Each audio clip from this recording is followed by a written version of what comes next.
Hard Hat's all about showing up to play hard, doing what it takes to win. If you want to cement legacy, win another. He's your third center. You don't want to pump him up too much, but it's hard not to. This is maybe the most I've ever agreed with you.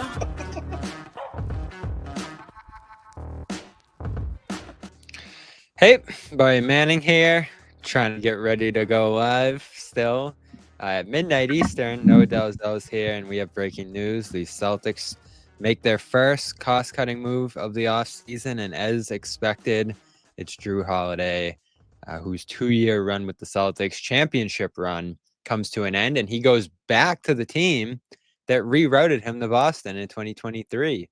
And it looks like by the early reports, he will play there. So we put out a Jrue Holiday trade video today, Noah, and the usual suspects, Dallas, Clippers, threw in some other wacky Pistons trades. I didn't think for a second about Portland, and here they are. Anfernee Simons coming back, 2 second-round picks. They don't move off a pick to move off the Holiday contract, and they bring back an expiring deal, a $27 million deal in Simons here. So this is exactly what they wanted to do when we've heard all this reporting and rumblings of them not wanting to give up assets. No, I don't think you could have gotten or imagined a better deal for Holiday moving out. Yeah. Before we get into the deal, I want to say 2 things. One, this is why it's impossible to predict trades, because I don't think I even heard the Blazers' name when it came to this player, and this is just the way that it's going to be. I think any trade this summer we're going to be completely blindsided by. By the way, before you get to number 2, I have something to say about the Blazers, because this has been a great relationship for Brad Stevens and Joe Cronin, I believe, is the Blazers GM. Yeah. Another move between these two, but we'll get to that in a second. Second thing is, we're going to talk about the return. We're going to talk about whether or not it makes sense to keep Anfernee Simons, on an expiring deal. There's a lot of things to discuss there. But before we do that, I just want to start with Jrue Holiday's 2 years in Boston and just how consequential those 2 years have been. I know we're going to talk a little bit about it, but they don't win this championship without him. They do not win in 2024 without Jrue Holiday. And I think because fans and all of us, we kind of knew this was coming. I think he knew by most accounts that he's going to get traded this summer. Like I would imagine, or there was a decent chance of it. I wouldn't be surprised if he were.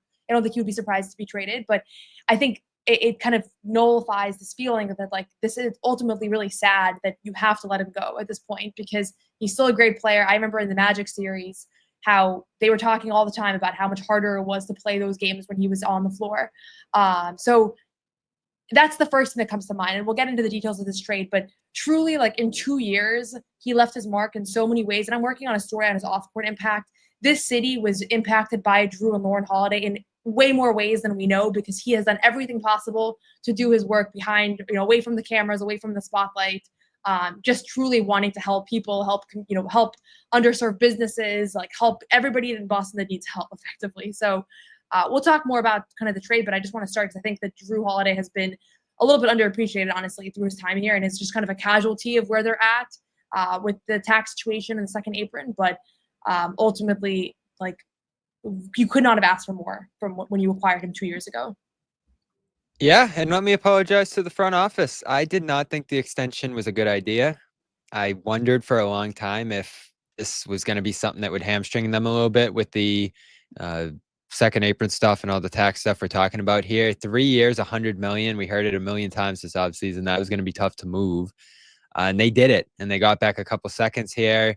The seconds specifically are a 2030 from New York when the Celtics did not own a second, and a 2031 that's now in addition to their own from Portland here. So 2 very distant second-round picks. The Celtics have traded a lot of second-round picks over the years here. Evan Fournier and a couple other trades that sent salary dumps out the door. Not that having seconds is the most important thing ever. They trade a second for Mike Muscala. They still don't have one in 2029. So they're restocking them a little bit here, which is nice. But the real thing, obviously, $4 million saved on Holiday for this year. Next year's Holiday contract year off the books. And then the crucial one, the player option that was for like $37 million when Holiday was going to turn 37 here. off the books as well for Simons, who we'll get to in a second here. But I agree with you on Holiday. Critical player in all the Smart discussion that goes on about the championship year. I still say if they didn't replace Smart with a guy who does smart things at an even higher level, if you were imagining a player to replace Smart, it would be Holiday. And you can rattle off all the critical moments he had that year and how good he was that regular season, then especially into the playoffs. I don't think they win a championship without Holiday that year. Certainly, he was great against Indiana, had his moments against Dallas. You needed him to guard some of the tougher matchups earlier in the playoffs that year. Yeah, his ability to guard big men that first season is what I'll always remember. The Giannis's and Embiid's and all those guys. And he was just a cool player to watch. We don't have John here, but this is a guy John always dreamed of playing for the Celtics back to his New Orleans days. So, yeah, I don't think anyone here is going to understate how great Jrue was. And I always hated being the Jrue guy. I would talk about the contract. I would talk about him getting a little bit older. I would talk about his play diminishing a little bit this year and him dealing with some injuries. And I always hated to do that because I like Jrue. I love his game. I acknowledge everything he brought to this team. But they were in a dicey position here with him getting into his mid-30s, him getting a little beat up physically this year. I know you said, I think, on your podcast that you're expecting him to have a big bounce-back season this year. I won't rule that out after an Olympics run and the long playoff run. Maybe a longer offseason can get him back in position to succeed here. But this was the time to move off Holiday, and I think this was a good deal to do it. Yeah, and it is second-round picks, so apologies for the error. It would be awesome if they got back 2 first-round picks. But I think earlier in the offseason, there were reports that the Celtics would have to part ways with draft picks to get off this deal. And that never made sense to me. I think I've probably refuted that like 50 times this offseason on our Garden Report podcast, on my podcast, anywhere anybody would listen to me. And I think this shows you, A, that there's value for this contract, that obviously the Blazers value Jrue, whether they want to keep him, which is kind of where it looks like it's leaning, or reroute him for value. I don't know exactly what their game plan is. But they gave up picks and they gave up a young prospect who isn't perfect and certainly has his flaws. And honestly, I thought he was a little bit younger than he is. He's 26 years old. Simons? Yeah. I thought if you had asked me an hour ago, I would have said Simons just turned 24. You're 27 calling a 26-year-old old? No, he's not a young prospect. He's in the middle of his prime.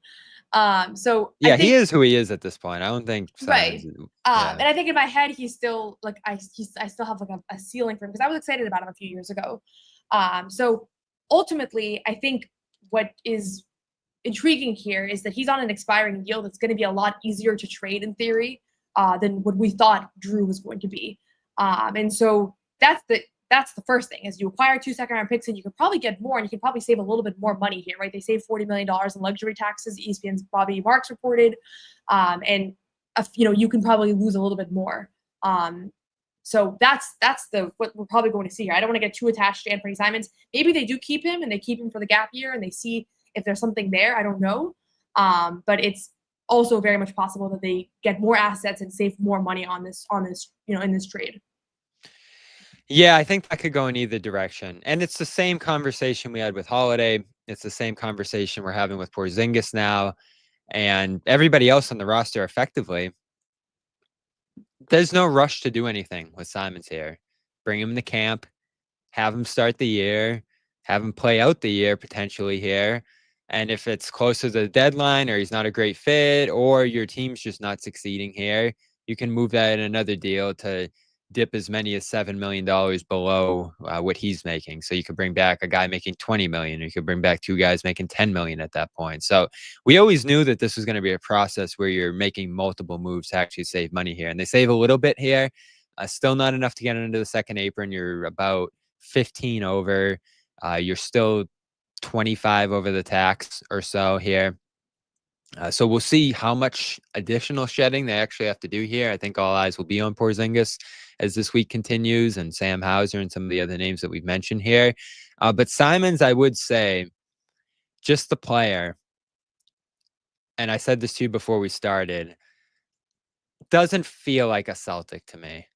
Doesn't feel like the kind of guy that fits on this team. Stylistically, doesn't seem like exactly what they're looking for. And that doesn't mean he won't play this year here. He very well could. And then a lot of the times, no, like we've said, in this new CBA environment, the way you're going to save money is just to let a contract expire at the end of the year.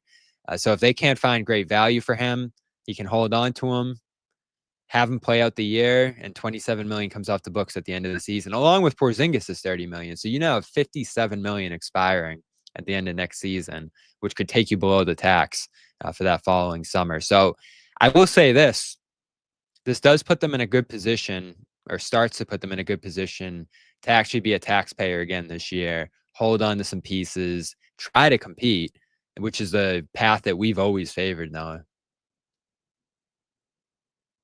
Oh, you're muted. You're like This is Sean probably lately. the first of several moves for this Celtics team. Like, I don't think anybody thinks that this is going to be the last thing that we see. They still have to shed. I think there's still $18 million over the second apron. So it's kind of hard to gauge how much cost savings was really accomplished here, and whether or not they see a future for this guy in Boston. Because if this is one of two trades, they need to save more money on this deal. But if they have something much bigger in the works, maybe you take a flyer on Simons and see if you want to keep him in Boston next year. Because right now you didn't save that much as far as getting below the second apron, which I think is still where they're going to end up this year, right? They're still 18 million above that. But we have every reason to think there's probably going to be one or two more big moves for rotational players, and very likely to be in the next 48 hours, because I do think that the draft is a good benchmark for when a lot of this action is going to happen. So I like this trade for Boston because I like that they didn't give up assets. I like that they have another expiring contract. Now they have KP and Simons. They gained draft picks. But it sucks. Honestly, it sucks because Jrue Holiday was the perfect Celtics player. And I know we parted ways with him emotionally in many ways as soon as the season ended. I even think when we had his exit interview, he was asked, do you want to stay here? And I almost forgot at that point that there was a possibility for him to come back because it felt like such a sure thing that he was going to be traded this offseason. But Jrue was awesome. Like, he was really, like, it's hard to put into words how great he was for this team. So it's just unfortunate when moves have to happen for financial reasons, and it's not something the Celtics have experienced in a long time. And so it's kind of a new thing, and I think we were all prepared for it to happen, and this is the first, and there will probably be other painful ones, but they're going to try to win every trade, right? That's always been the theme, and I think on most days they won this one. Win in terms of Portland versus Boston? Win in the sense that they got value for a player that probably was not going to be able to finish out his contract financially in Boston. Okay. They got real value. I said this earlier, but I don't think they're going to, everybody was talking about salary dumps, right? I don't think you're salary dumping if you're gaining back a player that has value in 2 picks, right? Like, you are, like, maybe you are, depending on how you actually interpret that term, because the motivation here is primarily financial. Yeah. But the fact that they don't have long-term payroll off of this is a 1-year contract. Effectively, they could just keep him next year and have that as, cap space. Well, I don't know if they'll have cap space, but this is, to me, this was a better return than I expected them to have. I thought that they might have some sort of like long-term commitment of the money they take on, and it's a little bit less, or maybe they give up picks. I don't know. But this seems like as good as you were going to get, considering the fact you're going to be paying this guy, what, $35 million when he's 38? Is that where it ends up? 37. So that's the thing. Yeah, it's a good trade from the Celtics perspective, because I don't think you're going to be able to do much better than this. I like it for Portland. That doesn't really matter for our purposes here. But I do think for a team that's trying to flip the switch from rebuilding to winning, and started to do that at the end of last year, that Holiday makes more sense for them than I considered. Again, I didn't even think about them as a potential holiday destination as I was going through all the different teams here. But they had a surplus of guards. You get Scoot Henderson and all the different guys that they've accumulated. They had Denny Avdia, another ball handling, big wing. So Simons became relegated in some ways there. And like you said, had a strong start to his career, some big games.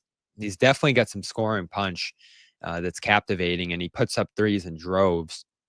He's a guy that will shoot 10 threes a game.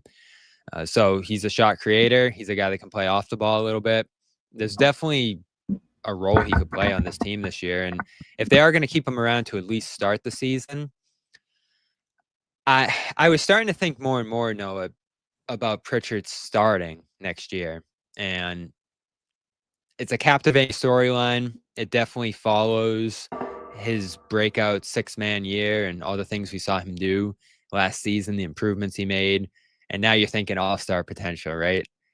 But in the back of my head, as much as I thought he could slide into a bigger role, I got a little worried about, and it was in Portland, right? That one game he started last year where he didn't play great. He was out of rhythm. He talked about it after the game. I think you were there, right? Or, we talked about it after. That starting wasn't natural for him. And maybe you go into camp with that mindset and you're going to start and you could change that if you're him. But if they're able to start the year with Simons on the team and White goes into the year, which I think is more likely here, I actually think it could be a good thing to keep Pritchard in that bench role that he's used to, playing along some guy, hopefully at least one player that he's used to playing bench minutes with over the last couple of years here.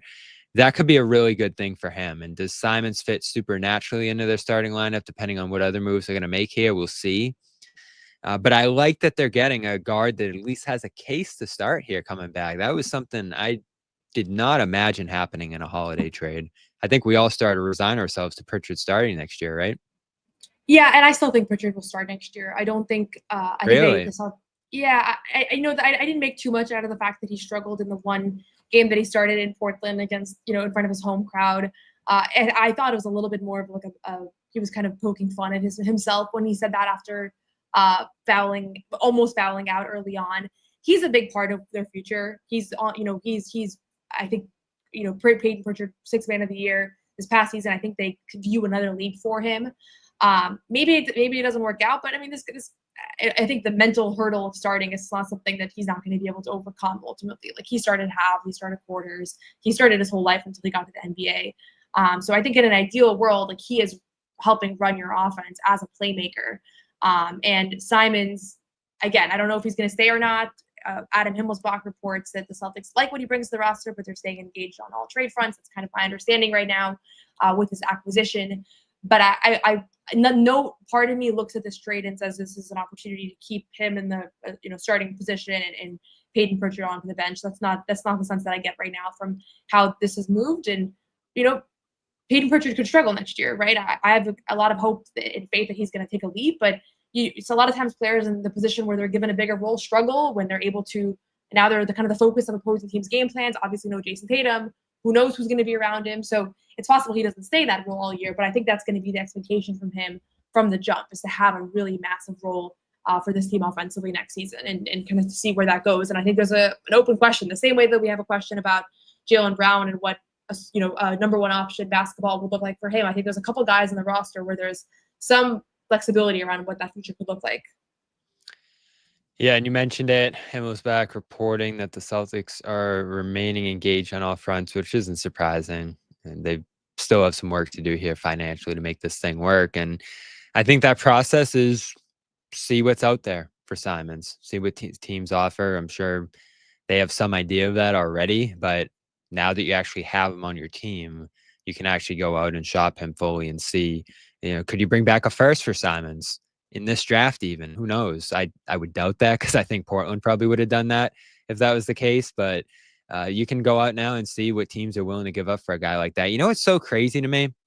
The Magic who went out and traded for Desmond Bane, in my mind, before I connected them to Bane, if they were going after some like medium tier guys to boost that offense, and maybe I'm understating Darius Garland a little bit here, but Darius Garland going to Orlando would not have been seen as like this massive blockbuster superstar sized addition. Probably similar to how people would have viewed Bane going to Orlando. There was also the possibility that Simons could go to Orlando. And so Simons going to Orlando would have been like this, all right, we found our shooter, we found our scorer, this guy, this piece we were missing here. So there's at least some sense on a team like the Magic that this guy could be a helpful contributing piece for you. Does that mean you're going to go get a first for him or a good player or anything worthwhile here? Not necessarily. But I do think that there's some possibility that you could get something back of value for Simons after making this trade here. So we'll see what the process ends up being for them. I want to, before we continue our conversation here, shout out Prize Picks. And right now, the championship's over in basketball. Hockey's over. but there's still a ton to go and check out over on Prize Picks, and it's namely baseball. Every day there's baseball action going on around the country, and the stars are active. Shohei Ohtani, Aaron Judge, whether it's hits, whether it's home runs, all the stats, you can go over there and see what Prize Picks thinks these guys are going to do on any given night. Unfortunately, Devers isn't on the Boston team anymore, but you still can follow him in San Francisco and go more on his home runs projected for a game. You know the deal. Pick 2 or more players, pick more or less on their stat projections, and you have your daily fantasy team over on Prize Picks. It's a super enjoyable way to play daily fantasy sports. I've told you about it a million times. And when you go over there, there's all kinds of great promos. Today is Taco Tuesday. That's player discounts up to 15, sometimes 25% on Taco Tuesday. You got Flex Friday, where you can tap the checkbox in your lineup builder and be eligible for the protected play. Choose squares from any game on the board. If your lineup does not win, you get your net losses back in promo funds. It's one of the many great features over on Prize Picks. So if you haven't tried it out, go check it out. You can win up to 2,000 times your cash today. And all you got to do is download the app, use the code CLNS, and you'll get 50 instantly after you play your first $5 lineup. You don't even need a win to get the $50. Play your first $5 lineup, use the code CLNS, and get $50 instantly with code CLNS. Prize Picks, run your game. So let's continue our conversation here. I'm still wrapping my head around this now a little bit in the grand scheme of things, because we have no idea what's going to happen with Simons here. But how do you feel about Simons as a player? I'm not sure about him defensively, and I think it's really hard to have a player that's going to be on the floor for you 35 minutes a night to be a defensive liability. And I will say, I haven't watched a ton of Anfernee Simons film, so I'm not going to say that what I think his capabilities are. And when you're on teams that don't have a high standard of defense, which I think the Blazers over his career have not been the best defensive team, that sometimes diminishes your abilities as well. So that's my biggest concern with him, I think. But again, he's very talented, and he's averaged 19 points per game in each of the last 3 seasons. I don't have the full list, but I don't think there are that many players that fall in that category. Obviously, the Blazers didn't view him as a part of their future because they, dealt him. And so to me, that's a little bit of a red flag that like a young team that's trying to win in the coming years, like did not see him. They saw him as kind of as the piece that they're willing to part ways with. Kind of similar to like the Jalen Green trade where, and I know those are 2 very different players, but the Rockets clearly have a lot of young prospects and young pieces, and they didn't view Jalen Green as one of those guys that's going to help them. At least if they have to give somebody up, he was the first to go. So I feel okay about him, but I like that he's very talented and he's a proven scorer and that he's a great 3-point shooter, or at least a very solid 3-point shooter, because whether he fits in Boston or elsewhere, like there is clearly going to be a market for him. And if he does stay with the Celtics, he's 26 years old, so you're losing 8-9 years of age. And he's somebody that's going to still be in his prime when Tatum returns from injury. So if this somehow works out, and I right now I'm leaning against that, and I don't think that he'll be a Celtic for very long, but we'll see. Things will become much more clear in the next 48 hours. I definitely think it makes sense. So I just pulled up, the Ringer has a top 100 list players in the league. I was curious whether he cracked their top 100, because I think I would have him as a borderline top 100 player. He's 87th on theirs, just above Tari Eason, just above Peyton Pritchard, just above Paul George, Aaron Nesmith, Vucevic. This guy's really good. Now, is he a fit? That's the question. Does he play off Wade and Brown and some of the other guys who are going to be playing here comfortably? I do think he's a guy, as great as he probably is off catch and shoot, that handles the ball a little bit and uses his rhythm to get his and all of that. His assist to turnover ratio is really good, probably better than I would have expected. Given his usage, I'm not sure if 2 turnovers a game is great, but 4.8 assists per game for a guy who didn't always have the ball there in Portland, especially with Scoot factoring in now and Shaedon Sharpe and some of the other guys that they're working in that offense. That's a good number. And then 19 points a game on 36 3-point shooting, and he's been higher than that at different points in his career. He shoots such a high volume that you think a guy's going to dip down a little bit when you're shooting 8, 9, 10 threes a game. It's kind of the Tatum story too. This guy can really shoot. And there is a case that he's the best shooter on the team immediately. I'm sure Pritchard will have something to say about that, and Hauser certainly. But in terms of creating your own shot, shooting from distance, taking 10 threes a game, this guy can really shoot. And he's joining a team that wants to shoot a lot of threes. So, listen, he's got some flaws in his game. He was an awkward fit in Portland, and I think he pretty much joined that team as the guy who was like, all right, go do everything because we're rebuilding. So I think it's awkward for a guy to transition from that into a role on a team like Boston. And again, I think the focus is going to be trying to win next year. But if they don't get value for him this summer, which they very well might, I think that's going to be their North Star, right? Now, actually getting stuff back for all these different guys, not just trying to move out the money and dump and cut down to some smaller players here. I don't mind starting the year with a guy like this. Again, it's my same thought as on Porzingis. Is Porzingis perfect this year? No. Does he have some flaws, some things that are going to be issues in this season coming up? Probably. But it's $57 million between those two that's just going to expire at the end of the year. If you don't move those guys and you just let them go at the end of the season, you're probably diving below the tax at that point. So to just end up with a guy who's a borderline starter here for you potentially and expires at the end of the year and achieves a lot of your financial goals just by doing that, and you have the possibility of actually getting stuff back for him on top of this, that's what makes this trade so great for me. And again, I'm not the biggest Simons fan, but he's a real high quality NBA player and a young one at that you got back for Holiday. Again, I don't think any of us were expecting someone this good to be coming back. No, he's definitely a higher caliber player than I expected. I did not expect a top 100 player by the rankers ranking. So I think that's the thing that's encouraging about it, whether or not you like his fit, whether or not you're the biggest believer. And again, he plays for the Portland Trailblazers. I watch him play maybe 6-7 times a year. So I'm not going to act like I'm the expert on him. And I look forward to getting to know his game better and his strengths and weaknesses. And are you going to write a profile? I don't know that I'm going to write a profile yet. Let's see how the next couple of days here go. Because ultimately, I do think that there are going to be a sequence of other moves between now and the end of the draft. This is the test you posed.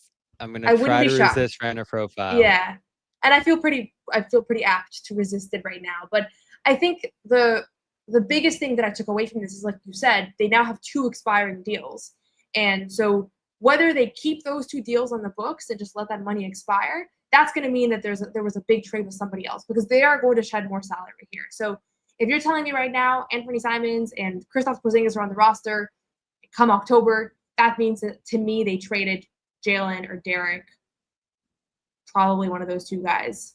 I'm trying to think if I'm missing anybody. Right? So yeah. To get to, they're still 18 million above the second apron. And again, it's never been outwardly stated that is exactly the line that they're going to reach this offseason, but I think it's been all but stated. And Wade Grossbeck went on EEI a couple months ago and said, no teams are going to stay in the second apron for multiple years. 3 out of 4 years is when other penalties kick into play. So I don't think that you're going to see them in the second apron this year on a year that's in some ways a gap year with Tatum sidelined. So to me, they still need to shed $18 million in salary. If they don't do this with the expiring contract, you are almost certainly going to see a trade that includes Jaylen Brown or Derek White. So that's where I'm at right now. And that's why I'm curious what they do with this contract, because if they keep him, it significantly increases the chances that one of those 2 guys, if not both, I think would probably be one of them, is the next announcement here. I still think it's more likely than not that Kristaps Porzingis gets traded. Jrue Holiday and Kristaps, both of their names have been floating around for a long time now. I think that Jrue was probably not blindsided that he was traded. I think that there was an understanding when he signed that deal, most likely. So we'll see kind of how that plays out. But that's why I do think that they'll probably trade Simons and or Porzingis, because I still think it's more likely than not that they hold on to Derek White and Jaylen Brown. And that's kind of where you're at as far as saving money. Like this deal did not save you a whole lot, right? $4 million in actual savings, and I know $40 million in the luxury tax. But as far as that $22 million you needed to lose to get below the second apron, you made a little dent here. Yeah, 4.7 million. So you're 25% of the way there effectively to the second apron line, which isn't a bad start. I'm going to see if I can pull up the Celtics financials here at this point, but I think the reporting is they've saved above 40 million in tax here, which, off 250 million, whatever that number was at one point.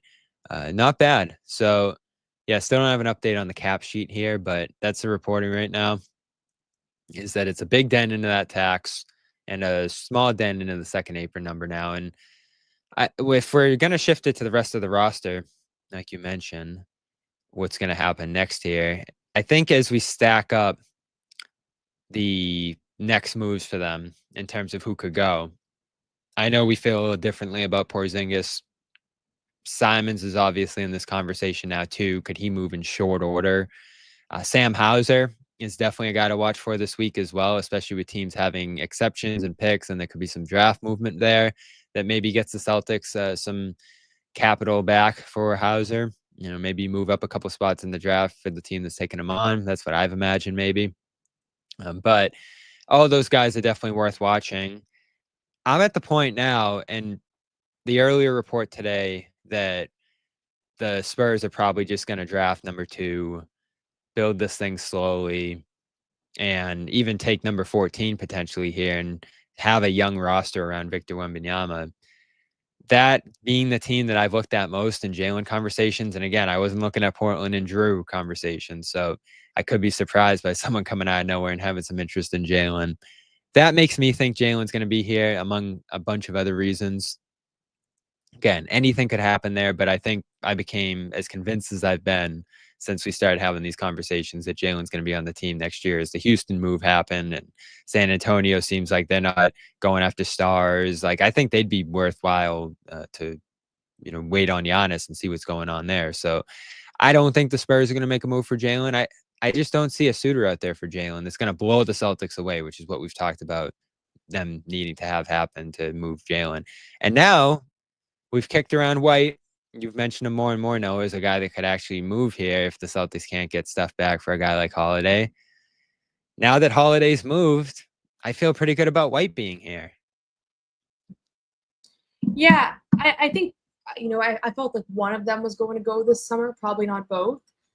So Holiday going increases my chances, certainly, of Derek. Somebody asked me, I think when I was podcasting the other day, what percent chance. I think I said like 60% chance that it'll be Jrue, 40% chance that it'll be Derek, something in that ballpark. And I certainly feel like it's more likely, but I'm going to be honest, I don't feel confident about anything. We talked about the Jalen packages. I think if Jalen gets traded, it'll be to a team that we haven't even thought about, that has not been linked to him whatsoever. This is just, I've seen this one too many times. There's just no way to foresee these things. Like, I think that the fact that it hasn't been outwardly refuted that Jalen Brown is being shopped around and being, exploring offers, I think there's a lot to that, and it indicates that a trade is a realistic option this summer. Even if it's not the most likely option, I think it wouldn't be shocking if he got traded. As crazy as that sounds to say, just thinking about where things were a year ago, but I don't think it's even worth going through the returns and thinking about like where he would land, because I think we're going to be blindsided with wherever he goes, and it's going to end up being like I said with Portland. Nobody saw him coming here. And honestly, I only was looking at championship contenders for Jrue Holiday, because I still don't really understand why the Blazers made this move, or why they want Jrue Holiday right now. They think that they're going to be a championship contender in the next few years. Than me. I love this move for Portland. Yeah, I don't really get it. Like, they're trying to win. Yeah, you think they can win now? Not a championship, but I've always been a guy that says, it's not, does this move help me win the championship, or don't do it? You can take steps. You can benefit from this guy helping out Scoot Henderson, of Shaedon Sharpe, some of the other young players here. The roster is definitely incomplete and they have more work to do.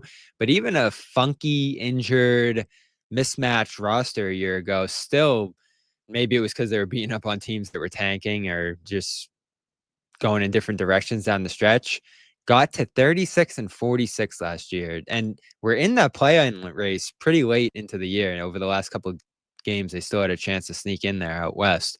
They were better than people remembered last year. We'll see what they do with Ayton, some of the other guys. They have the 11th pick in this draft, which is solid.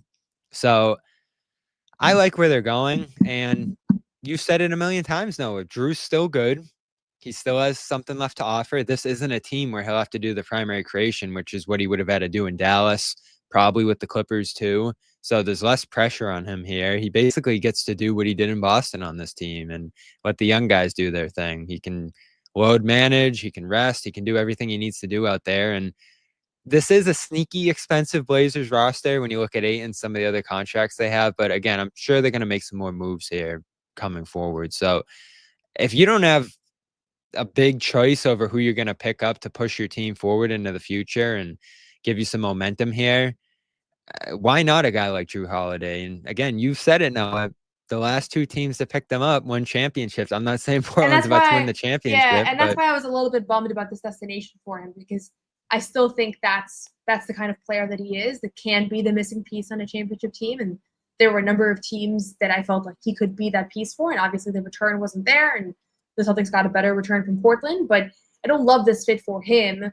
As a player who at this point in his career, I'm sure wants to continue competing for championships, and he's not going to do that in Portland. And I don't know that it's worth paying him that much money if you're not going to be a contender. I mean, listen, they saw value in it.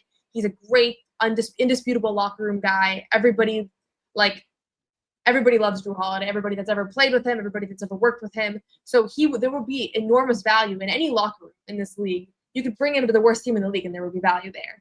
But is it worth paying $37 million for a 38-year-old Jrue Holiday if you're not a contender? I don't really see it as much as other potential spots for him. So the Blazers made the move. Clearly, they see the value. Clearly, they did not believe in Anfernee Simons as a long-term part of their core. They were willing to give up picks for it. They were willing to take on long-term money. That's probably a little bit over his value, and I'm sure a lot of that is reputational. I'm sure a lot of that is just a really profound respect for how he can improve culture and defense and all of those things. And maybe it'll pay off. And even if it's after his time, like, these things can pay off. But this move is a little bit perplexing to me, and I would have liked to see, for his sake, him end up elsewhere. And I can't quite wrap my mind around why the Blazers made this decision. So there's value, but at this price, it's a little bit perplexing to me.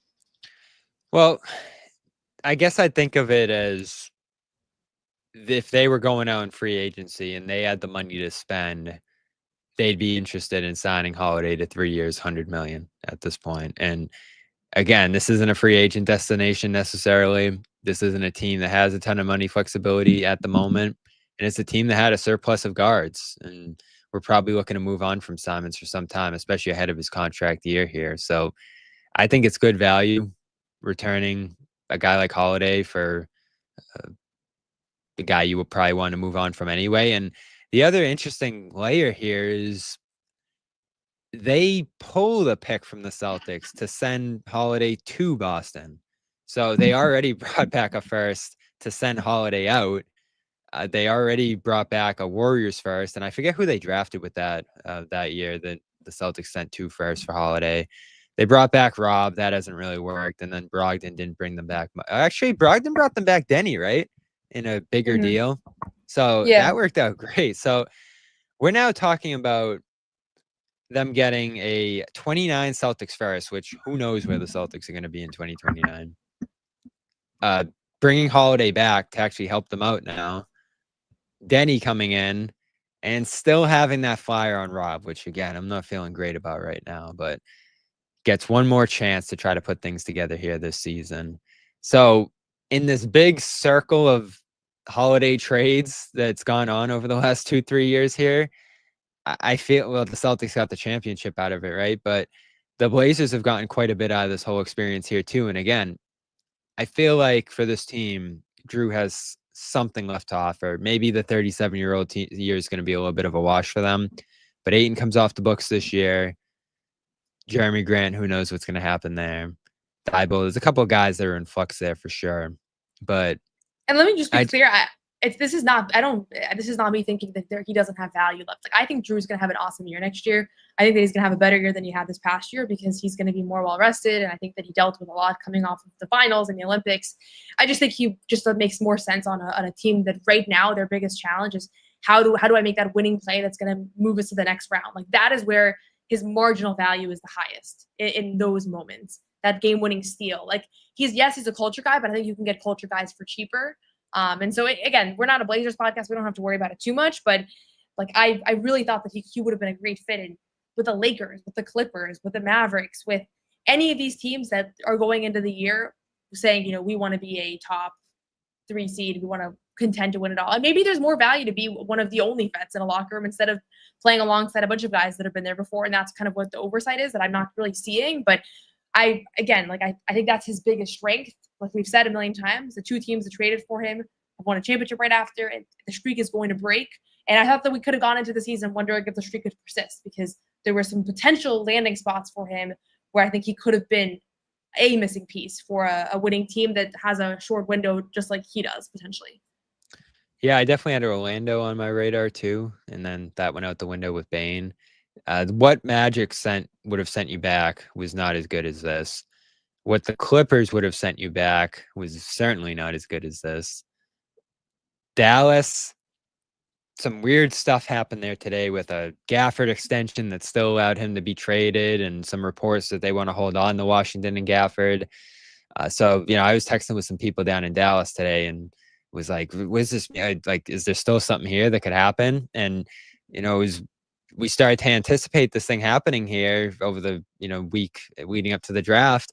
I was still thinking Dallas. Like, I think that's a team that needed a point guard and had to hold down things without Irving and had some interest according to the reports and all that. And I think even Fisher put out tonight that Dallas still had some interest leading up to this trade here.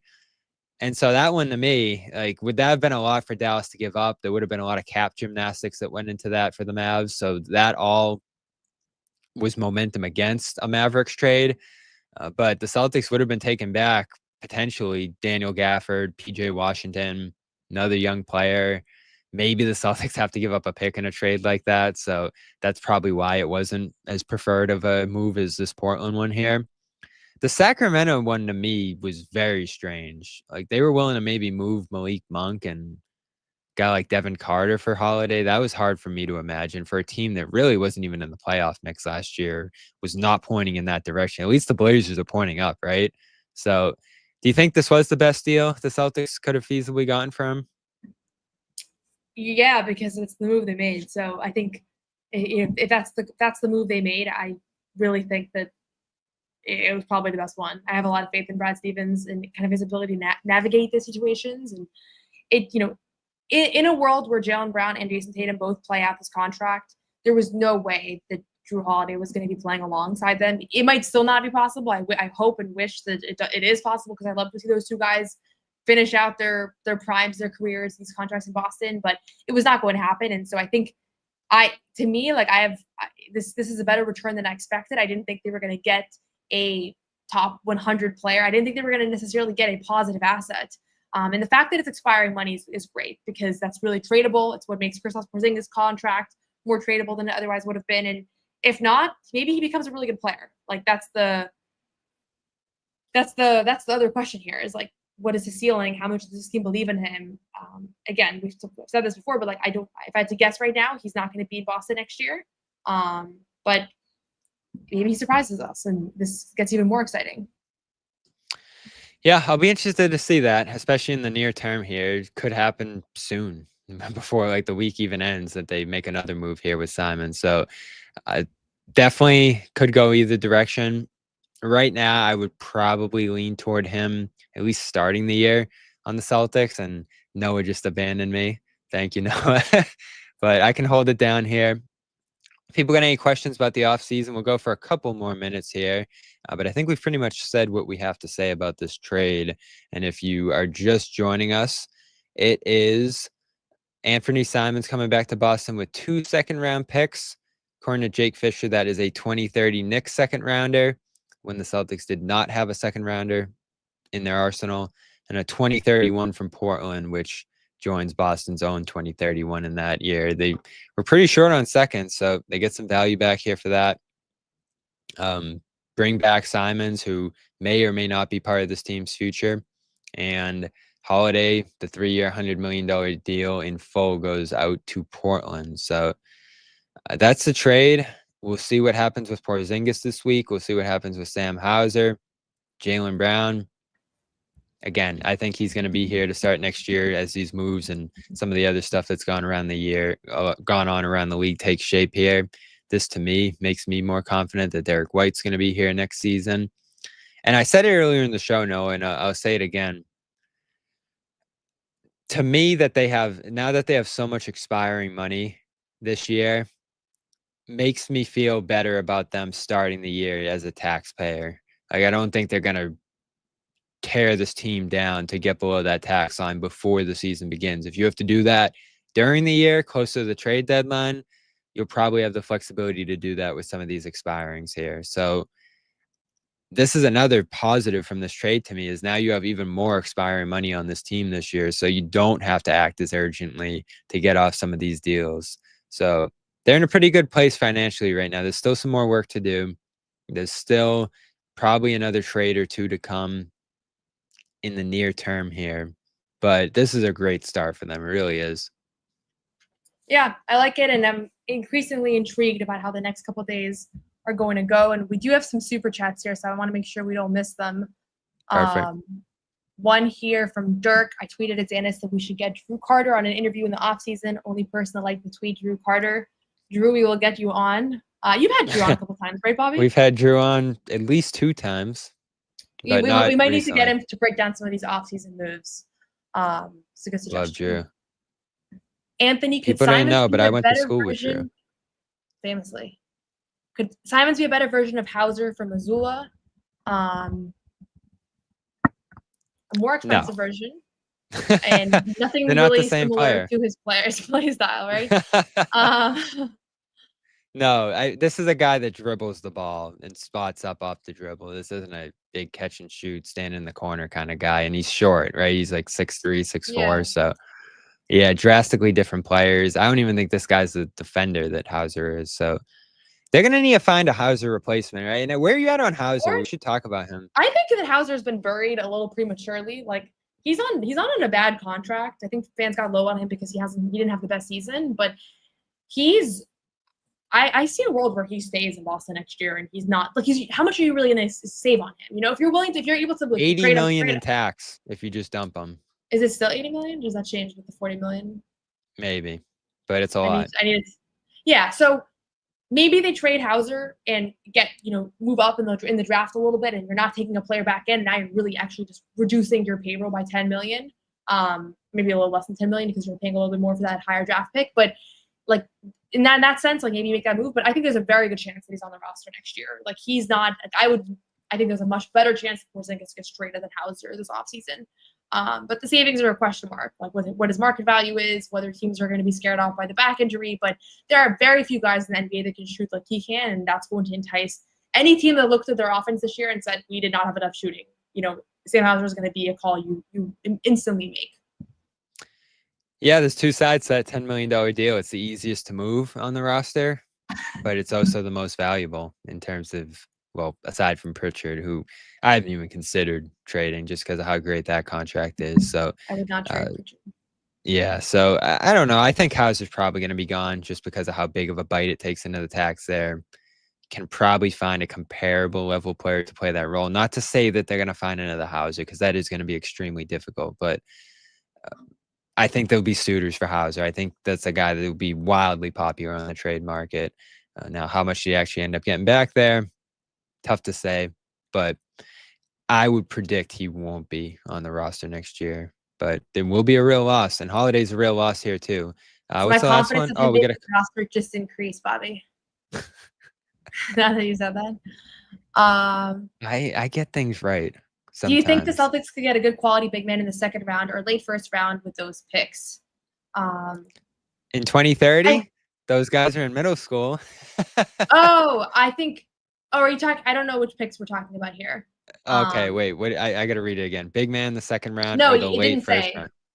I'm gonna assume they're talking about this year, 28 and 32. Yeah. I think I misread it. No. I mean, it's possible that they're talking about the picks acquired with this trade, but I think certainly, and that's probably where they're going to go if there's still uncertainty around whether or not Al Horford's going to come back, Luke Cornett, and even regardless, Kristaps Porzingis, like they're probably going to want some more bigs in the rotation. So Ryan Kalkbrenner, I know, is a name that a lot of people have talked about. I like him as a prospect, like a guy who can kind of grow into his role and kind of be a good backup big for Boston. But it's so hard to predict for me, like what the growth trajectory is going to look like for some of these players. So I don't know. Is there any big you're excited about in the draft, Bobby?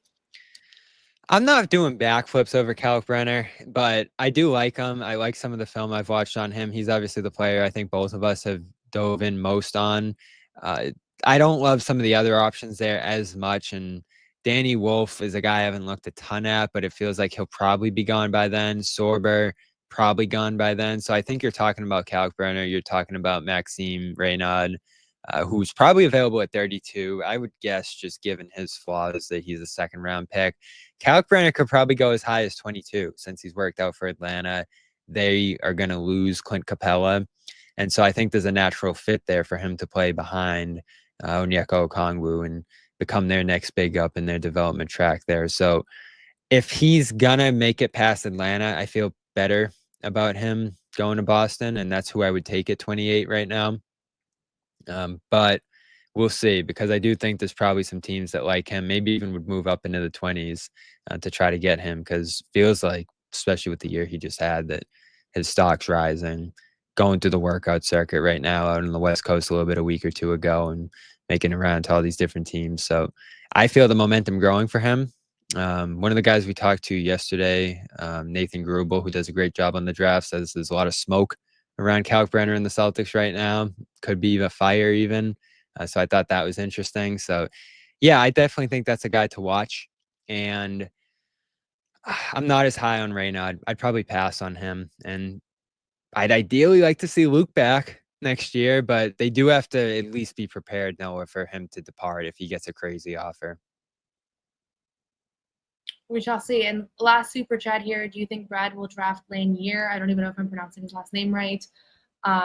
Any thoughts on this? I honestly don't know a lot about this prospect. Lanier. No, I haven't looked into him too much either. Oh, is that Chaz Lanier? Yeah. Oh, yeah. Chaz Lanier is a guy they've worked out. A 4-year college player. Really good shooter. He's on the short side. I think he's 6'2", 6'3". But he was one of the best shooters in college last year. He's an excellent player, moving around screens, all that kind of stuff. So he'd be pretty good off ball for them. They're not a team, as we've talked about, Noah, a million times, that runs a bunch of off-ball screens and has these shooters racing all over the place and doing Duncan Robinson stuff like what Miami used to do with him. So maybe he's not a perfect fit in that sense, because that's the kind of style he plays. I'd probably go Kobe Bray over him, the Kentucky shooter, who's a little taller, even had a little bit better shooting stats, I believe. But yeah, Lanier's been in. He's worked out for them. He's definitely going to be there at 32. So if you do move on from Hauser here, I think that's a guy in the mix to come in as a shooter. And, I think it's going to be interesting ahead of draft night. No, I know you don't always draft for need, but like if they think Cornette's going to be gone, you're probably moving a little more aggressively to draft a Kalkbrenner. If Hauser's going to be gone, you're probably moving to draft a shooter with one of those two picks. And if you're trying to take a long play, maybe you draft an overseas guy that's stashed or is going to take a little bit longer to come around here. So generally, I'm curious what your preference is in terms of like the style of a player that they're going to be targeting on Wednesday. No, like what do you think is their biggest need? I think it's going to just be the best available player at this point. They're in such a weird situation where they're not drafting a guy to be, to be necessarily anything in specific for this year's roster as they contend for a championship, and this is exactly what they're missing. So I think it's going to be their best available player, probably with a little bit of a bend towards bigs because there is so much uncertainty in the big position for them. The only bigs under contract next year are Nemish Queta and Xavier Tillman right now, and Kristaps Porzingis, but TBD on whether that's you are so ready to get rid of Porzingis. You don't even remember he's under contract. I think there's an equally good chance that Luke Kornet will be on the roster next year as there will be Kristaps Porzingis. So there's an outstanding question around all three of their bigs that were part of the rotation this year. So that's where my doubt comes from. It's not that I don't think there's a chance he'll be on the roster. It's that I think there's a good chance that Luke or Al will also be. So all three of those guys in my mind have been, if I had to picture who will be there for opening night, equal chances for all three of those guys. I really don't know the one. It seems more likely based on what I currently understand. I think there's a need for big regardless of who stays. I think they need a guy in the developmental track, especially if, like it looked late in the year, they don't have a ton of confidence in Cade at the moment. I thought that could have been their developmental guy, but he lost a lot of favor down the stretch. So I don't think that's necessarily a guy that makes you feel good about the future there long term. And he's a little older anyway, too. He's not like 20. So there's definitely room for another guy to play in Maine, to develop, to do all the things we've seen Luke and some other bigs do here. So I would definitely take a big with one of those 2 picks. In terms of Porzingis, my biggest stance, Noah, with him has been, I don't think they're going to get a ton back for him. So just start the year with him. He's still good. He could recoup value. He could start the year great, and then you're in a much better position to move him potentially closer to the deadline. That could So you go the realize other that way as well. you're implying, though, that you're probably going to trade Derek or Jalen in that case because they have to get below the second apron. You think they're going to start the year above the second apron? I think you can get there with Hauser and a smaller move. JD makes like 2, so that like slashes $1 million off that. You can like wiggle below that line probably with some other moves here. You have 18 without trading Kristaps, Jalen, or Derek? So Hauser's 10. 10, but you're going to get something back, most likely. No, if you move into an exception, well, like you said, maybe a draft pick there. Yeah, it'd be tough, right? I mean, you could start the year. So the thing with the second apron, right, is you could be like $1 million or 2 above it, make a move, and then if you're below it on the other side, you can still do all the other things that the second apron prevents you from doing. So yeah, if they're $1 million or 2 or 5 even above that line, I still think they're within striking distance of getting below it in the season. But obviously, you'd prefer to start the season below that line. So I mean, you've said it all along, Noah. You got to get something back. And who would you even name as a Porzingis suitor right now? It's hard to even think of a team that would want him. I think it's a team that is looking at the East right now. Let's just talk the East, with three of the top teams all in a weird kind of gap year situation with just a star player missing the season with an Achilles rupture, right? If you're the Hawks, if you're the Pistons, or if you're the Pistons are interesting. Yeah, if you're one of these teams that just wants to be a little bit better and it's a low risk, it's an expiring deal, like you don't have to extend him, you could just trade for him and see if can his 20 points per game on high efficiency, which is what he's been over the past 2 seasons, help you win 5 or 6 more games during the season. Like that's probably what the trade market is those middling teams that just want to be a little bit better. So I do think there will be a trade market for him. It's probably not going to be contenders because I think there's some question around his availability. It's probably not going to be 20 teams that are vying for him, but I think there's a few where he could be a good fit. And the East is pretty wide open right now. Everybody feels that way. So he might be just a risk that you're willing to take. Detroit's been known to look for a floor spacer at big. Obviously, they have some Miles Turner interest that's been reported. So if they can't get Turner, I definitely look at them as a team that could potentially be interested in Porzingis. Now, what would they give up? Fontecchio's an expiring. You're probably going to have to give up one of Hauser or Stewart. I'd love to get Isaiah Stewart to Boston.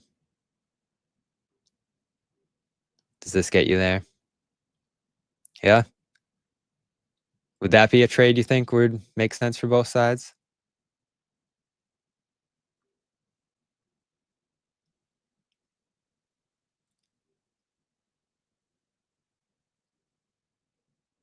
You're muted. Oh, I have to think about it. Not sure about Isaiah Stewart. He's younger. Long-term option there. I've always viewed him for some reason or another as a long-term potential center for this team. He can shoot, can roll. His rim protection last year went through the roof. He was never known as a rim protector, and then last year just started blocking shots left and right. I know Detroit loves him too. I think that would be a tough guy for them to give up unless they just really love Porzingis. So haven't heard that connection. Anyone else? Clippers. Feels a little redundant. But they could do like the holiday package we talked about, which is just throwing a bunch of contracts back Boston's way who are expiring. Eubanks. I mean, this is not an exciting trade right here. So, when I start to think about stuff like this, that's what makes me want to start the year with Porzingis. So I don't know. We got a Porzingis video coming at some point this week where I kicked around some of these trades. Probably could not find the one that's actually going to happen here. We did a Holiday one today that did not identify Portland. So that's it. We got our first Celtics trade of the offseason. Celtics acquire Anfernee Simons, 2 second-round picks, and send Jrue Holiday to the Trailblazers. Are we going to see another move before the draft here, Noah? I think so. I think we're going to see another move. I don't know if it'll involve Simons or if it'll involve another rotation player, but Shams already reported that Celtics are currently still shopping around several players, so I imagine something else will happen before the draft. But the big news today, regardless of the return, is that I think the thing that we were all expecting to happen this offseason happened. Jrue Holiday ends his career as a Celtic, 2-year tenure, pretty perfect 2-year tenure. I can't imagine a 2-year tenure being this successful, honestly, bringing them a championship, being so critical in the 2024 playoff run, coming up so big in the finals, those first 2 games. I thought he was a finals MVP contender after those first 2 games. And just the off-court stuff, I think, is the thing that people didn't really necessarily know a lot about because he did everything behind the scenes. But really a pleasure to cover, a pleasure to have on the Celtics. And they signed him to a massive contract that I think few expected him that he would finish out in Boston, and he doesn't. And they get back some good return. So I think it's a win-win here. He was part of that USA thing last summer too, all the Celtics out there. And that, to me, this backcourt was awesome. And we only got to see 2 years of it. Holiday was hurt for a lot of this year. But White and Holiday, I saw someone ranking backcourts in the NBA and they had them like 8th or something. And I would struggle to not overrate those two in a ranking like that. Like, I think they're as good as anyone when it comes to what they bring to the table and how they enhance a team. And those two were playing USA minutes together in the Olympics for a lot of that run. So that goes to show as much as anything how valuable those two were together. And same skill sets, 2 of the best defenders at that position in the league, playmakers. Yeah, those guys were drivers, engines on that championship run, White and Holiday. But Holiday heading out to Portland. I'll be interested to see what he can do with that team out there. I have some high hopes for how he could contribute to them, but they have a pretty incomplete roster as well. Celtics still have a lot of work to do here. On the cap front, I'll write up piece on clnsmedia.com about where they're at right now financially and where they might still need to go. And we will be live anytime something happens here. So turn on the notifications. No surprise. Noah and I were ready to go at 11 o'clock when this thing happened. I know a lot of people were asleep, including John and Jimmy. Maybe we'll get their takes tomorrow at the draft. But yeah, big news tonight. Holiday finally moving after a lot of anticipation and reports here. Subscribe, CLNS Media, Celtics All Access for all our coverage as the offseason gets rolling here. This is just day one after the final. Is already a big Celtics move. So another day tomorrow in anticipation, leading up to the draft. Wednesday night, 8 o'clock is the first round. Celtics have picks 28 and 32 still for now. Did not pick up any picks for this year's draft in this trade here. So that's it. We are back probably with something tomorrow, I imagine. We'll see what that is. So again, subscribe. Thank you, Noah. Read her trade piece, which is already out.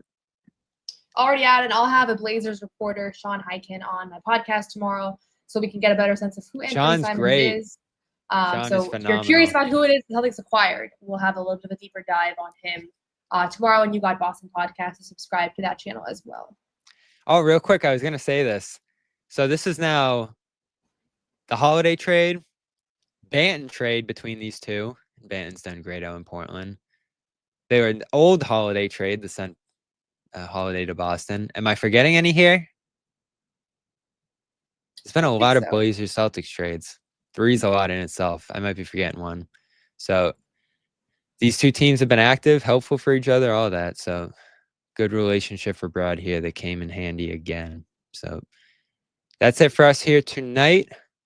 Check out clnsmedia.com, celticsblog.com for Noah's work there. And like she mentioned, going live tomorrow on You Got Boston with Sean Hyken, who's great on the Blazers. So looking forward to that. And it's Cantor. I don't know if that was a Portland trade. All right. That's it for us here. We will talk to you tomorrow.